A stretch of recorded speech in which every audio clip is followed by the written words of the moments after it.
and welcome. I am Amarachi Ubani. Tonight, President Muhammadu Buhari launches metro rail line in Abuja's Central Business District, believed to be the first of its kind in West Africa.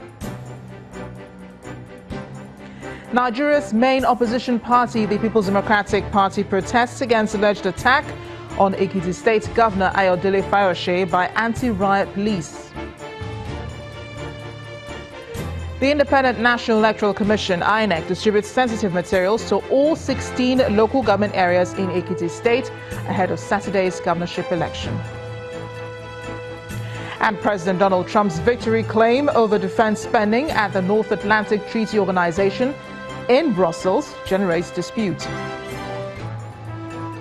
On business news tonight, federal government targets increased foreign direct investment inflows through partnerships with multilateral and development finance institutions to boost economy.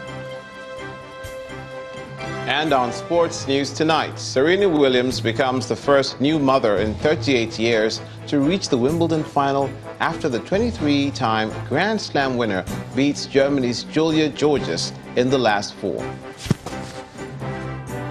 And from Abuja, Senate begins constitution amendment to accommodate state police as bill gets first reading in the hallowed chamber.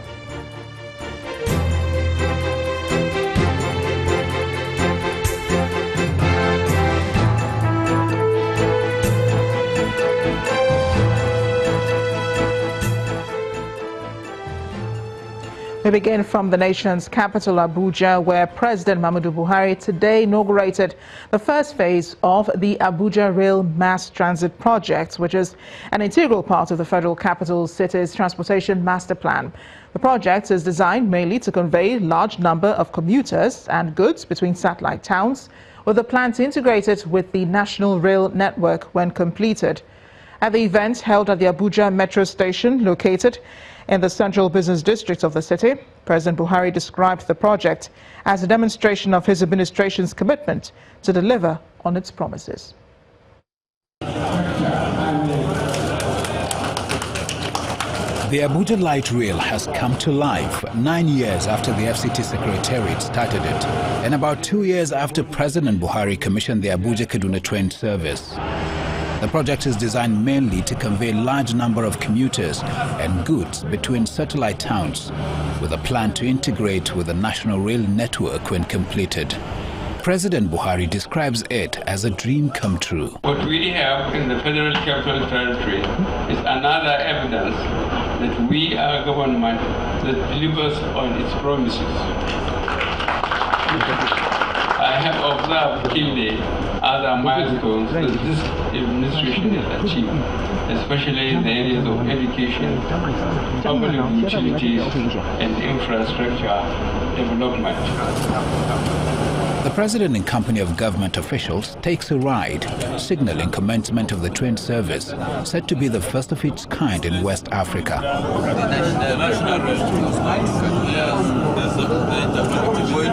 The project is divided into 6 lots, with a total of 290 kilometers. But this is the first phase that will take commuters from the heart of the city to the Nnamdi Azikiwe International Airport, traversing 12 stations. President Buhari's entourage stops at one of the stations to inspect the facilities. This first phase covers 45.3 kilometers double standard gauge rail tracks, with a maintenance depot, training school and a control center. This lot costs over $800 million, jointly funded by the China Exim Bank and the FCTA. The Abuja Light Rail system could start running, having obtained the necessary approvals from the Nigeria Railway Corporation. So far, we have taken delivery of a number of coaches that will be used for the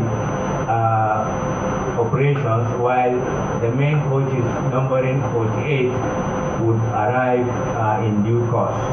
And financing for the railway coaches is being done by the China Exim Bank and the FCT. Some of those on this maiden ride speak about the benefits of the project.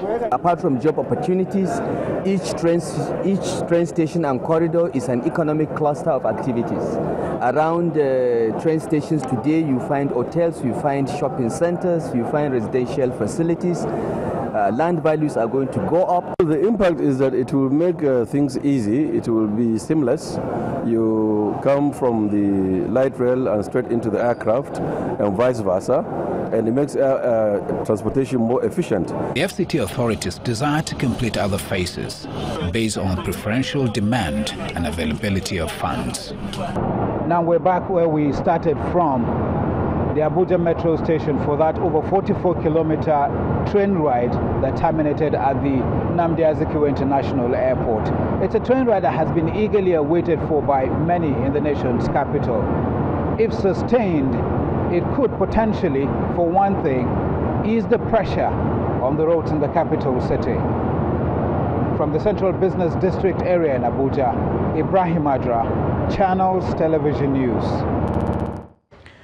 To politics now, the chairman of the People's Democratic Party today led a protest to the National Assembly over alleged infringements on the rights of electorates ahead of Saturday's governorship election in Ekiti State. The protesters are seeking the intervention of the federal lawmakers to prevail on the security agencies that have been deployed to the state to be law-abiding as they carry out their duties during the election. Meanwhile, a handful of PDP members from Osun State also protested at the headquarters of the PDP in Abuja, asking the party's leadership to stop an alleged imposition of a governorship candidate ahead of next week's primaries in the state.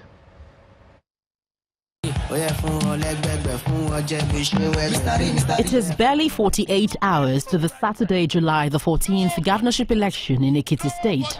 While the two major contestants in the election are busy canvassing for votes from electorates, the heavy presence of police and other security operatives in the state has been a major cause for concern for the People's Democratic Party, PDP. Everybody open up! This is the reason why the national chairman of the PDP is leading this protest to the National Assembly to seek their intervention on the activities of security operatives during the elections. We have come so that you can intervene by the oversight function of the National Assembly. You have the right, the mandate is with you by the Constitution to query and to examine and carry out your oversight function on the executive and the security. The security agencies cannot be above the law. We've heard you. We are going to make contacts with all the institutions of democracy, especially as we concern Ekiti State. We'll make contact with INEC, we'll make contact with the police and other security agencies to ensure that they are neutral. I want to assure you that we'll do that as soon as possible.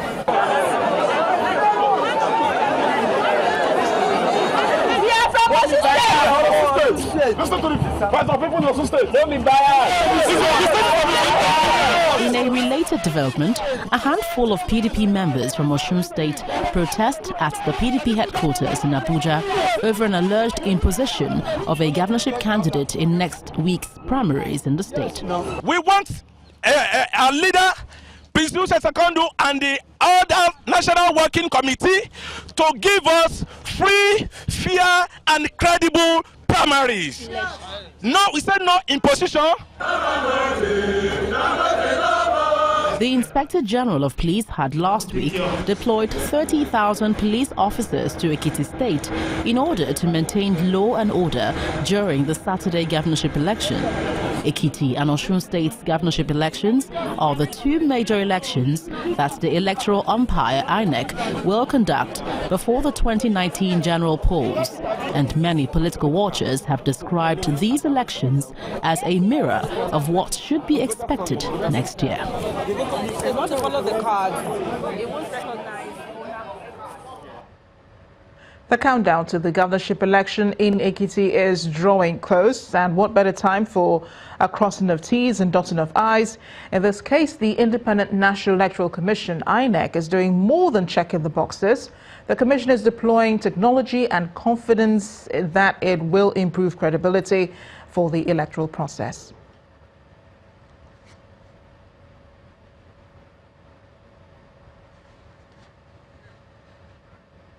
I'm going to toss it over now to our political correspondent, Shimo Kimaloe, who is in Ekiti. He'll be speaking with an election observer, Mr. Clement Wankwo. Shimo. Are you okay? Can you hear Shimo?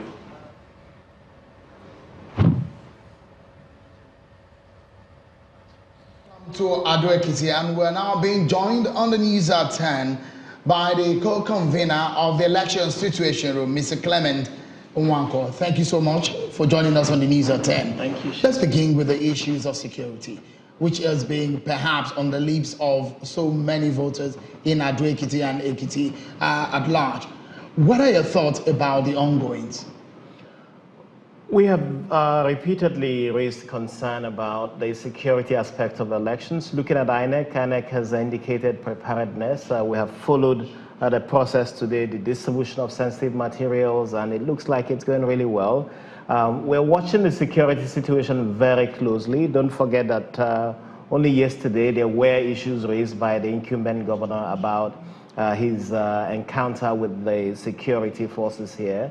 We're still investigating to see the ramifications of all of this. But I must say that, as we have mentioned severally in the last several months, the security aspect of elections in this country will be a major focus. And how the security forces conduct themselves will be a major determination of the legitimacy of the electoral process. And we are following this really very closely. And we really urge the police and the security services to understand that the elections in Ekiti here is going to be a major determination or determinant of how the country perceives preparedness for the elections in 2019. This is a forerunner for the security services. So it mustn't come here without understanding the ramifications of every single action that it takes. But is there any major difference between the Ekiti election in terms of security preparation and some of the other staggered elections that were witnessed, for example, Anambra State? Well, today we haven't seen a lot of the deployments of the security, and we hope that tomorrow we will see on Friday how security services deploy. We saw a lot of arrivals of security, police, and so on coming into town. Our big concern is that this election must not be over-policed. We've seen the numbers. Over-policed? The numbers that we have seen, the police alone have said that they are deploying 30,000 policemen to be in Ekiti State. For a state where you have about 970-something thousand registered voters, usually it would not be more than 50% of that number voting. Were you to have about 50% of that voting, then you're talking about 500,000 people, 30,000 police officers alone. We don't know how many the Army has indicated it is deploying. We don't know how many the NSCDC has deployed. We think that it's a major concern that this election should not be over-policed because we need people to come out and vote. We need people to feel confident that they are protected, but we also don't want them to be scared away from coming to vote, more because of the overwhelming, intimidating presence of police officers, but also even rocket-propelled equipments that give fright to citizens. Right. Let's conclude the conversation with you tonight with the preparations of INEC, the umpire itself.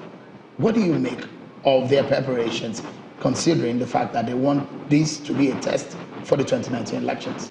I think for INEC, for all of us who are observing elections, we are very anxious that this goes very well.